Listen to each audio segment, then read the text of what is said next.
लेकिन जब वो अपनी तमाम कोशिशों में असफल रहा, तब सुल्तान सिकंदर लोदी को अपनी भूल का अंदाजा हुआ। इसके बाद भी कबीर के खिलाफ साजिश चलती रही।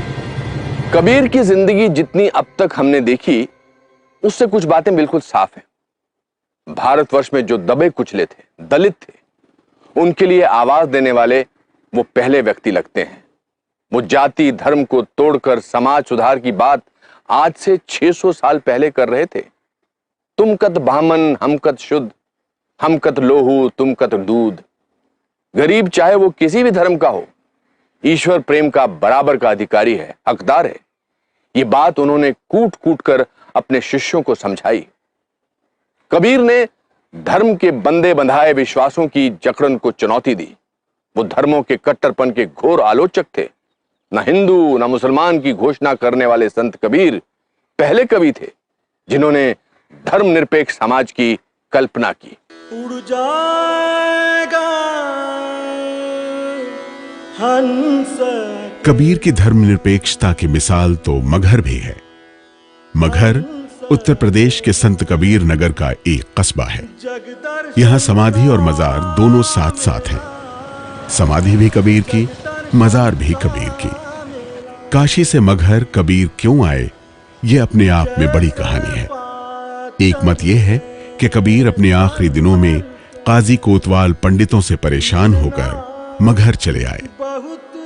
एक जगह कबीर कहते हैं, जो काशी तन तजय कबीरा, तो राम ही कौन नहीं हो रहा। कबीर ने कहा कि जो कबीरा काशी मरे तो राम ही क्यों नहीं हो रहा। यदि कबीर काशी में मरता है तो राम क्या नहीं हो रहा करते हैं। राम किस लिए है, राम की उपासना क्यों करेंगे, राम की भक्ति क्या काम करता है। बनारस में अगर आपकी मृत्यु हुई तो आप भवसागर पार कर। कबीर इसको नहीं मानते।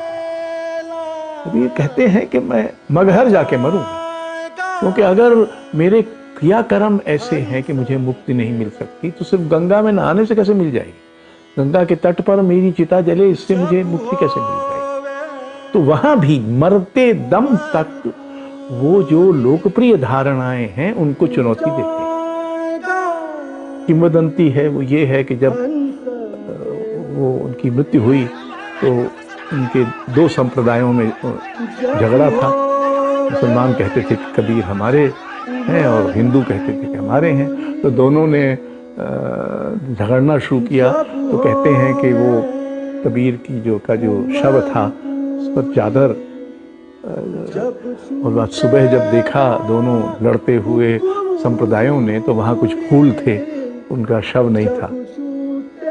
वहाँ फूल ही मिले, वो शरीर नहीं मिला। वहाँ फूल मिले तो आधा फूल को हिंदुओं ने बांट लिया, आधा फूल को मुसलमानों ने बांट लिया। एक ने समाधि बना ली, एक ने मजार बना लिया। आज भी वो वहाँ प्रसिद्ध है। अगर कोई समाज ये कल्पना करता है कि एक मृतदेह एक शव कुआं में बदला, तो मेरी दिलचस्पी उस कल्पना का अर्थ समझने। किंवदंती इस बात की सूचना देती है कि हिंदू और मुसलमान में भेद नहीं है। हिंदू और मुसलमान दोनों धर्मों की ये जो भेद की बात है, ये व्यर्थ है। ये खुद कबीर के अनुयायी एक सीमा के बाद नहीं पचा पाए।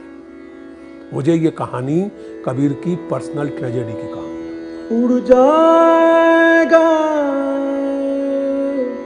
हंस अकेला, हंस अकेला, जग दर्शन का मेला, जग दर्शन का मेला। जैसे पात गिरे तरवर के मिलना। उड़ जाएगा हंस अकेला, जग दर्शन का मेला। चादर उठाई तो सिर्फ फूल मिले। उस परमहंस आत्मा का शरीर फूलों में बदल चुका था। अब मगहर में मजार भी है और समाधि भी। ये कहानी 100% सही हो तब भी और काल्पनिक हो तब भी कबीर को हमें ढूंढने में मदद करती है। कबीर हमारे बीच जिंदा हैं अपने शब्दों के जरिए, इन कहानियों के जरिए।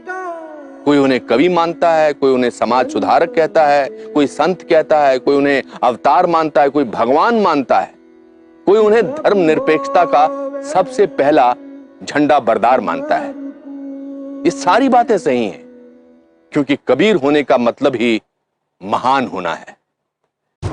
भारतवर्ष के अगले एपिसोड में देखिए